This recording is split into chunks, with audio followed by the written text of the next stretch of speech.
रायपुर से बीजेपी सांसद बृजमोहन अग्रवाल ने मुख्यमंत्री विष्णुदेव साय को एक पत्र लिखा है और इसमें उन्होंने आंदोलनरत बीएड शिक्षकों की बहाली की सिफारिश की। आपको बता दें कि इस जारी विज्ञप्ति में उन्होंने सरकार को लेकर तल्ख टिप्पणी करते हुए कहा कि सत्ता का अर्थ सिर्फ शासन नहीं, लोगों के आंसू पोंछना भी है। सांसद बृजमोहन अग्रवाल के पत्र पर पूर्व मंत्री अमरजीत भगत ने कहा कि बृजमोहन अग्रवाल का पत्र चेतावनी की तरह है। बृजमोहन का पत्र मंत्री पद से हटाने का भी दर्द है। साथ ही उन्होंने ये भी कहा कि पत्र से स्पष्ट बीजेपी में अंतरकलह नजर आ रहा है।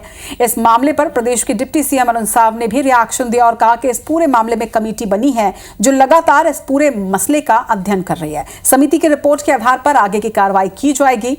बता दें कि प्रदेश के करीब 3000 बर्खास्त बीएड शिक्षक करीब 3 महीने से आंदोलन कर रहे हैं। समायोजन की मांग लगातार उठाई जा रही है। हाईकोर्ट के एक आदेश के बाद दरअसल प्राथमिक स्कूलों में भर्ती बीएड शिक्षकों को नौकरी से हटा दिया गया, जिसके बाद ही समायोजन की मांग को लेकर ये तमाम शिक्षक जो हैं वो मांग उठा रहे हैं कि इनके समायोजन किया जाए, जिसके बाद से शिक्षकों का आंदोलन भी जारी है। मगर अब तक इस पूरे मामले पर कोई फैसला सामने नहीं आया है, कोई सुनवाई नहीं हुई है।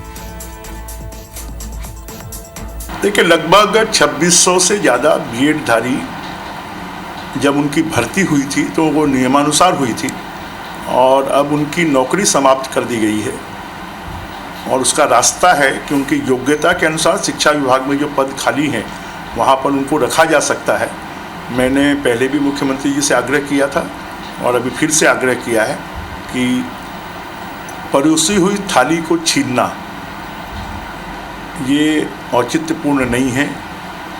उन बच्चों का, उनके परिवारों का भविष्य इससे बर्बाद हो जाएगा और इसलिए इसका रास्ता निकालकर उनको नियुक्ति दी जानी चाहिए।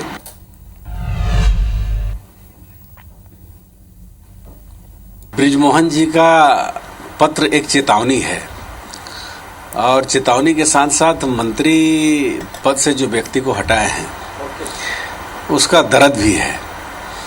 भारतीय जनता पार्टी में सब कुछ अच्छा नहीं चल रहा है।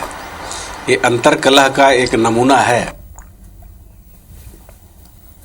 देखिए, सरकार ने इसे लेकर उच्च स्तरीय कमेटी बनाई है। कमेटी उसका अध्ययन कर रही है और समिति के रिपोर्ट के हिसाब से जो बीएड शिक्षक है उनके विषय पर सरकार बहुत गंभीर है और गंभीरता से विचार कर रही है।